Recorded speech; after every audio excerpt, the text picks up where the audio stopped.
A lot of people get accused of thinking with the wrong head, but I want to challenge you with this. Think with the right part of you. That's half the battle. Hey everybody, Mike Baltazar here. And how many of us know that a lot of us overthink things? And this episode is not about overthinking. This episode is about using the wrong thing to help us make decisions. It's a heart thing, not a head thing. And what do I mean by that? Well, a lot of us default to wanting to make decisions based on past experiences, and it's not to downplay it. That's our baseline. That's what we have to go off of. So there's nothing wrong with that.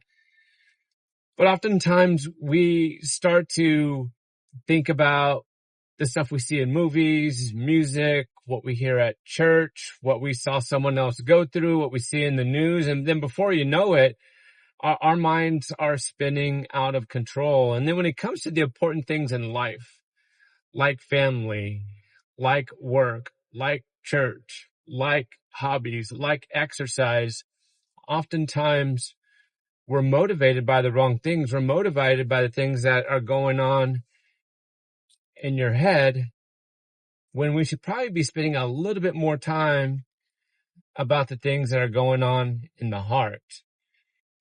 The heart is the rudder for everything that we do and say. And even though we overpower the rudder with our own agenda, with our own minds, our own thoughts, that's oftentimes going to mislead us.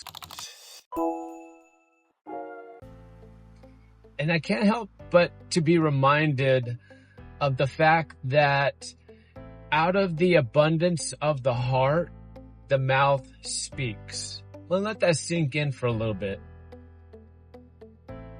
Out of the abundance of the heart. So when the heart is overflowing, whether it's with good stuff or bad stuff, whenever the heart is overflowing, the mouth speaks. Basically, it comes out of the mouth. And so if you have someone that, lashes out in a rage, we can kind of use your imagination as to what is going on inside that person's heart for it to overflow with that. And then, of course, you always have those people that, are overflowing with gratitude, love, joy, happiness. And it's really easy to see the things or hear the things that come out of their mouth and see that it is something pretty awesome and a great reflection. So with that in mind, I want to share a couple more things about the heart. Some things that I've learned over the course of my lifetime and things that I constantly remind myself of. And one of the things that I've always been taught is to protect your heart. And how can you protect your heart? The number one way you can protect your heart is by protecting your mind. Now, there's going to be trash thrown at us all the time. And I call those fiery darts. Like, we're going to get little fiery darts all the time. Whether it's something that we see in the news, we, have someone that is doing road rage. We're never going to see or meet them again. Probably don't even know who they are. And it's just a chance meeting. And, they're going to give you the bird, whatever the case may be. Or it could be some family members. It could be a work relationship, a romantic relationship. Or we're going to get these fiery darts, these little attacks. And sometimes we could just let it roll off, roll off our back and not let it impact us. And that's the best way to handle most of those situations. But what happens when we let something take root in our mind? Let's just say someone says something to us and we stew over it. We let it marinate. We let it run circles in our mind. You could probably relate to that because I think we've all been guilty of it. And then out of the blue, someone does something insignificant, but it provokes us and we say something, we lash out, we say something we don't mean. And then it's like, oh my goodness, where'd that come from? Like, this person doesn't deserve that. Like, I was thinking about something totally different. You kind of get the idea of how these mechanics work, how this principle works of protecting your mind, and in turn, it will protect your heart. And what I believe is the things that we allow the things that we allow to marinate in our minds, in our imagination, in our thoughts, seeps. We don't see it. We don't feel it, obviously, but it seeps into our heart. And we're really good at putting on masks. We're really good at putting on these fronts, these facades. And we're so good at it that sometimes we even fool ourselves, right? And so a lot of times we get these feelings of satisfaction. It's a sick way of getting satisfaction, but we get the satisfaction when we let these bad thoughts run through our head. Because we wouldn't do half the things that we think about, but for a moment in time in our imaginations, we're like, you know what? Yeah, that would be pretty cool. Would never do it.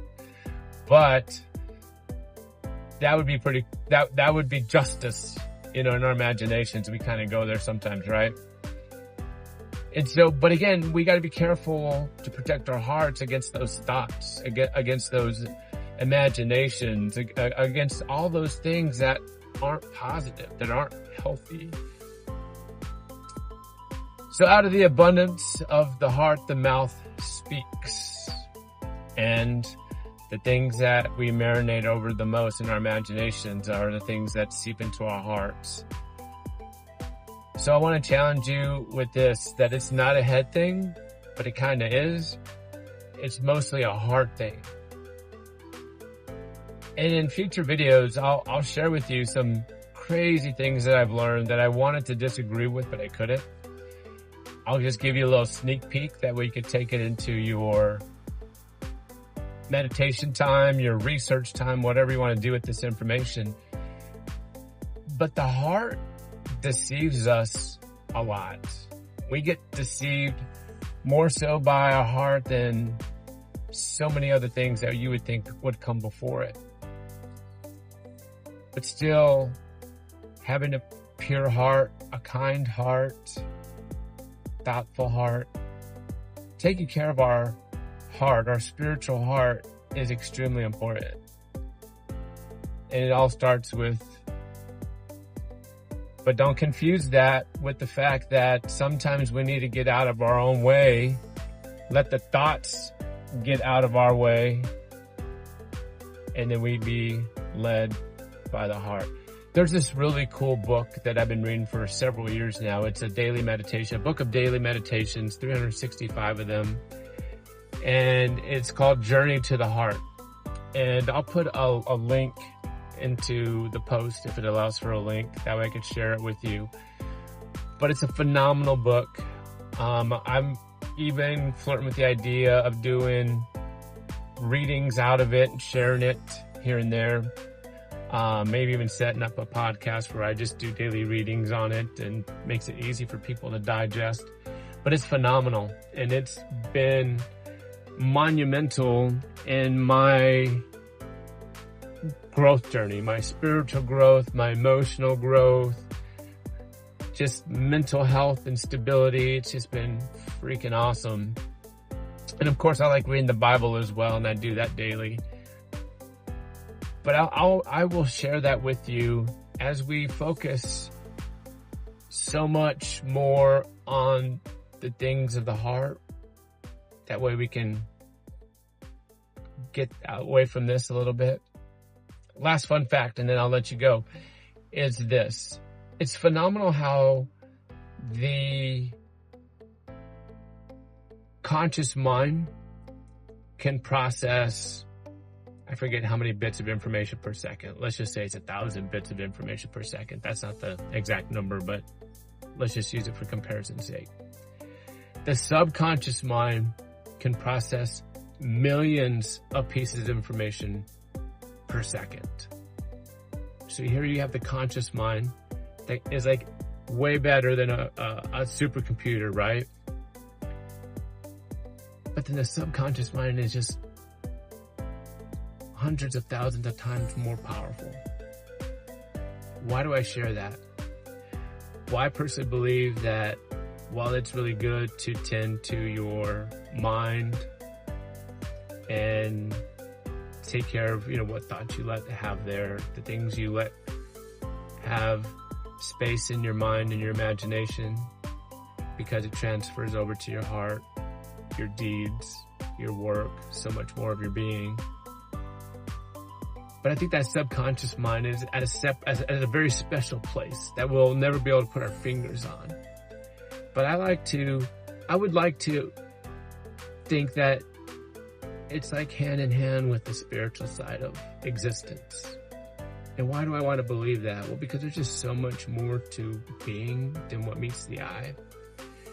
And there's so many ways that we can tap into who we are deep down inside. And when we can tap into a little bit of our subconscious mind, it pulls out our inner genius. All the gifts and talents that were gifted to us that we could share with others, right? That's just food for thought. Thank you so much for taking the time to check out today's episode, and to many, many more. God bless.